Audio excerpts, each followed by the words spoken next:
If you've ever struggled with your body image, or you've looked around the studio and maybe you've thought to yourself, if I ate like that, I would never stay so lean. You're not alone. But metabolism is way more complex than defining it as either fast or slow. So I want to clear the confusion. I'm Rachel Fine, registered dietitian nutritionist and founder of To The Point Nutrition. A dancer's performance is a direct result of hard work and motivation. So where does food fit into this? There's a lot of myths and a ton of antiquated ideals, and I'm here to dispel those. Hey dancers, welcome back to Nutrition for Dancers with me, Rachel Fine, registered dietitian nutritionist. Today I'm uncovering a topic that dancers often are curious about, but unfortunately there's a lot of misunderstanding surrounding it, and that's the topic of our metabolism. What is it? How does it affect our dancing, energy, recovery, and yes, even body composition? If you've ever struggled with your body image, or you've looked around the studio and maybe you've thought to yourself, if I ate like that, I would never stay so lean. You're not alone. But metabolism is way more complex than defining it as either fast or slow. So I want to clear the confusion and talk about how your body actually uses energy and what you can do to support a functioning metabolism so that your body feels fueled and energized throughout your classes, rehearsals, and beyond. But before we dive in, don't forget to hit subscribe so you're first to know when I share new content.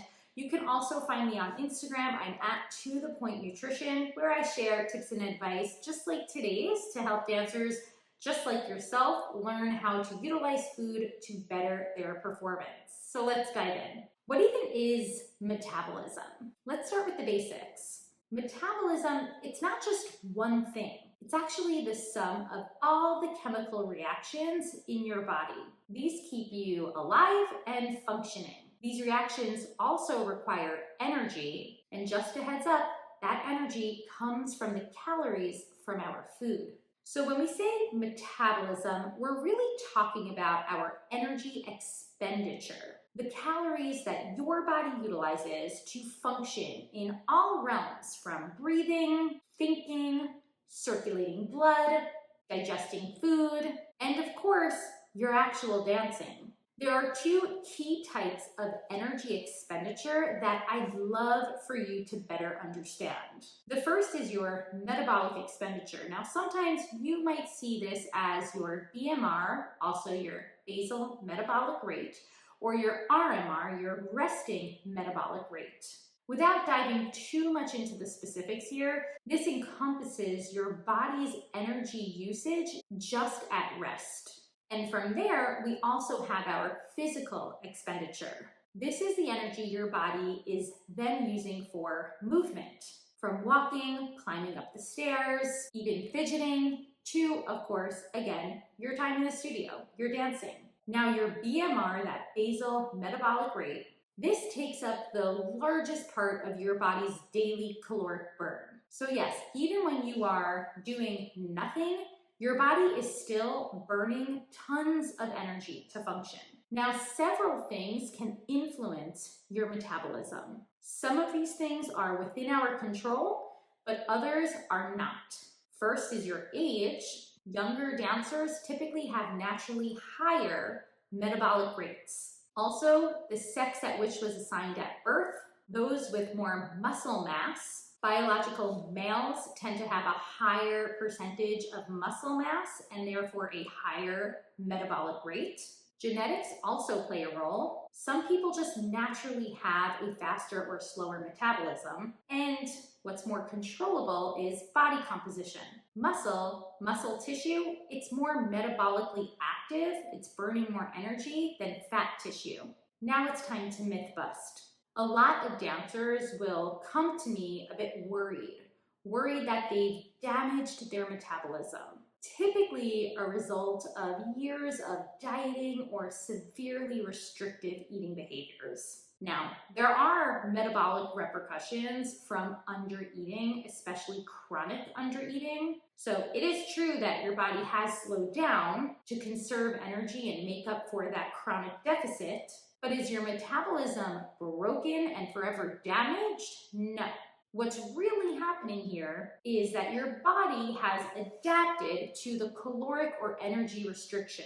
So when you consistently eat too little, your metabolism or your metabolic rate intentionally slows down. This is a protective mechanism. It protects you from what your body translated as being starvation. We also call this adaptive thermogenesis. It's a fancy term for your body entering survival mode. It's going to hang on to whatever energy it has because it doesn't necessarily know when it's going to get a refuel anytime soon. It's also the reason why nearly 90% of people who go on a diet to lose weight eventually end up regaining that weight plus more. Your body just fights back when it thinks it's starving.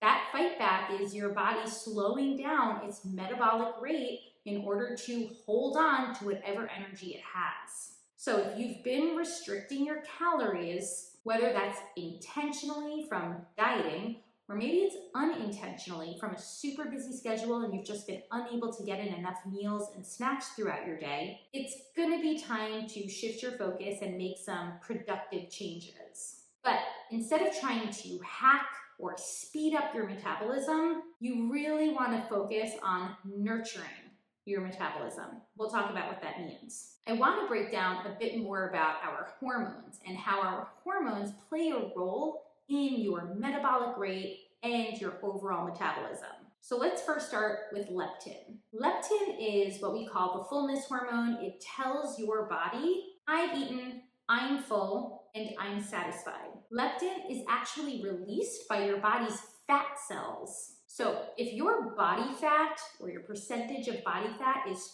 too low, or you're just, again, consistently eating too few calories, particularly from low-fat foods, you're not going to be producing enough leptin. Now, this is one of the reasons why dancers on low-calorie or low-fat diets feel chronically hungry. You're not just lacking calories or energy, you're also lacking the hormones that communicate to your body whether or not you're full yet. Where does leptin come in when we talk about our metabolism? Well, if leptin is low, so let's just say from a low percentage of body fat, your brain intentionally reduces that energy expenditure or that metabolism. That's why for those of you who diet over and over again or restrict your calories over and over again, each time you do it, it feels harder and harder. The interesting thing here is that your body's response to calorie restriction or not eating enough fuel, it's actually a very positive response. Again, it's your body trying to protect you, trying to hold on to whatever energy it has so that it can essentially save it for a rainy day. But in doing so, you're naturally slowing down that metabolic rate. And that's not really helping you function optimally. So, with all of this being said, what can you do to support a functioning metabolism? Well, first things first, I don't want you to think that you have to rely on any extreme plans, expensive supplements, or exhaustive exercise routines. In fact, I want to share a few strategies that you can start implementing today to encourage a more functioning metabolism. The first comes down to eating enough every single day. Because bottom line, and I'll shout it from the rooftops if I have to, not eating enough will slow your metabolism. If you're unsure of what, and I quote, enough even looks like, then I'm going to share a really helpful article about calories for dancers. I'm going to share this link in the show notes, and it's also a topic we've discussed before.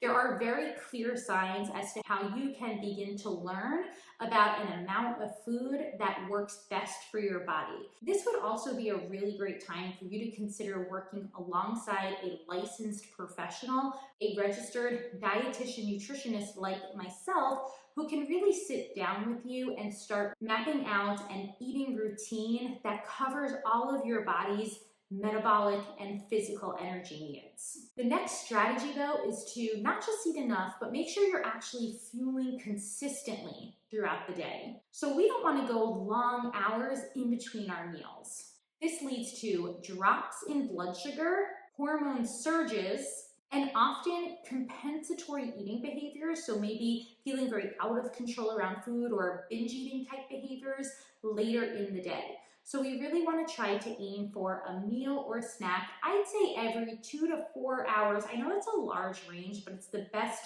range I can give you in a very general perspective. Again, working alongside a registered dietitian nutritionist can be super helpful in creating that eating routine and also considering the benefits of meal timing, especially if you've got a super busy day and you're not necessarily feeling those hunger cues so consistently. Another strategy is to not skip major macronutrients. Each of your meals and snacks should be multi-component, including foods rich in carbohydrates, protein, and fat. So instead of just having a yogurt as a snack, have a yogurt with granola and then maybe some nut butter. So you're really covering all your bases in regard to those macros. Another strategy is to utilize what I call gentle nutrition. This is when we take the fundamentals of nutrition, some of which I've already spoken about, like consistent eating and balanced eating.